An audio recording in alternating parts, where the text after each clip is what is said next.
delegado disse para mim, bateu na mesa e disse: eu sou delegado, eu sou espírita e eu armei para você. Essas foram as Isso em declarações. 2009. Em 2009. Você foi preso com qual alegação em 2009? A alegação de uma lei que ninguém nunca tinha ouvido falar, que hoje é comum, a tal da 7.716.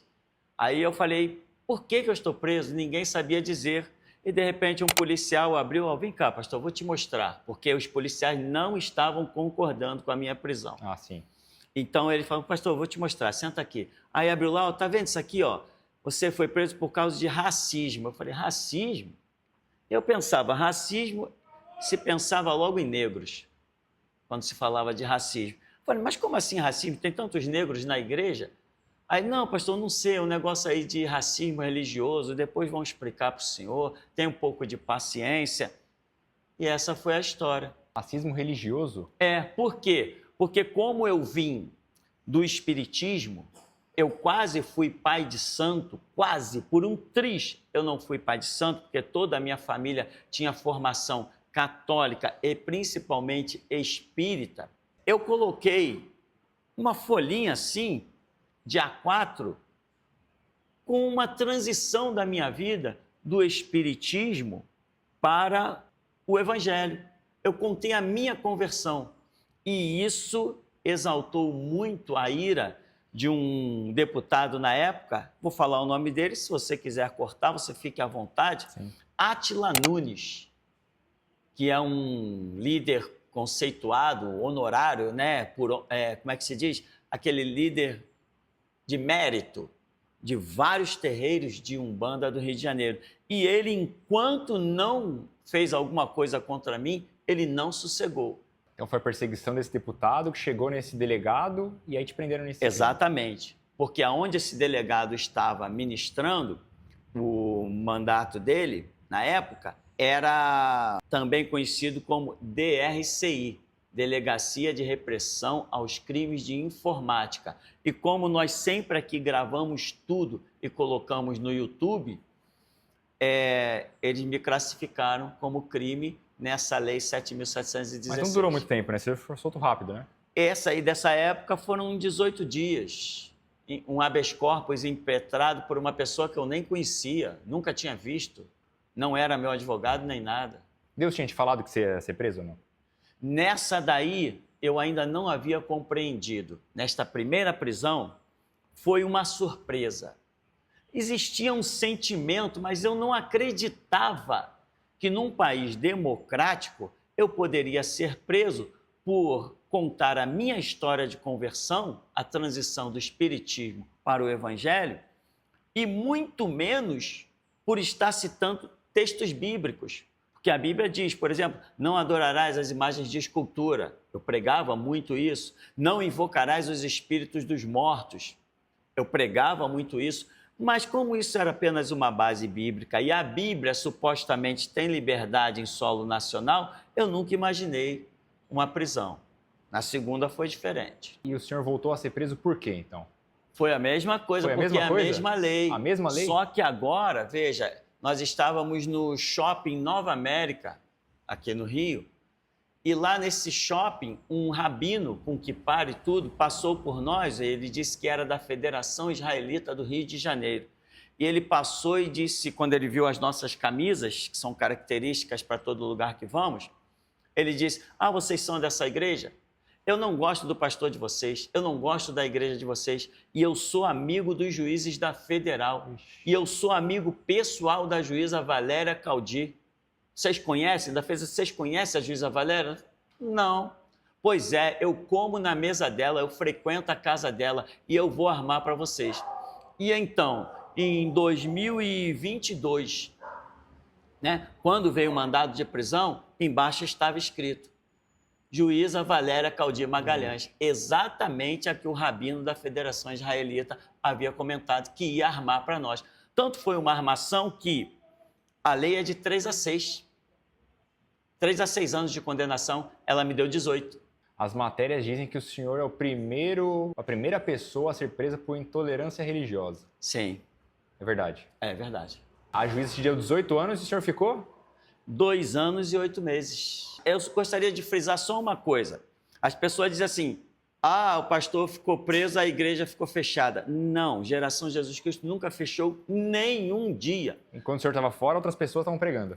A obra estava aí com as outras pessoas preparadas para isso. Lá dentro do presídio mesmo dizia assim, e aí, pastor, como é que está lá a tua igreja? Eu dizia, irmão, a obra continua. E de dentro do presídio, eu até ironizava muito isso, e ironizei em vários artigos que eu criei, inclusive músicas que estão sendo lançadas paulatinamente, eu ironizo dizendo, engraçado, prendem um homem por causa da sua ideologia, mas dentro do presídio ele tem caneta e papel. Eu fiz a festa. As coisas que hoje, quando as pessoas descobrirem que estão sendo guardadas para sair na hora certa, elas vão ver que elas poderiam ter me matado, mas me prendido e me deixado com uma caneta e um papel, isso foi o pior crime que eles cometeram. É só aguardar que o que está para vir aí virá. E como você, o senhor se sentiu? O senhor preso, imagino que em um presídio compartilhado com vários detentos, com diversos crimes. Sim. Como é que foi para o senhor e também para a sua família? Eu fiquei preso com gente de gente de estupro. Veja, eu estou falando do processo do cidadão. Eu não estou dizendo que ele fez porque eu não vi. E dizer que ele fez seria atribuir infalibilidade a esse sistema judiciário que, para mim, é marginal. É de bandidos mesmo, sistema judiciário. E lá dentro de Bangu 8, então, o que eu pude ver de processo das pessoas, eu dizia, não é possível, como é que uma pessoa fica presa com um processo recheado da palavra supostamente? Isso é inadmissível. Então, lá dentro, eu convivi com tudo que é tipo de pessoa na área criminal que você possa imaginar. Traficantes internacionais, inclusive se a pessoa quiser sair de Bangu 8 formada no crime para ser um diplomata do crime, ali é a verdadeira escola, porque nós convivemos com todas as pessoas. Lá dentro de Bangu 8, as pessoas com seu celular negociando Bitcoin.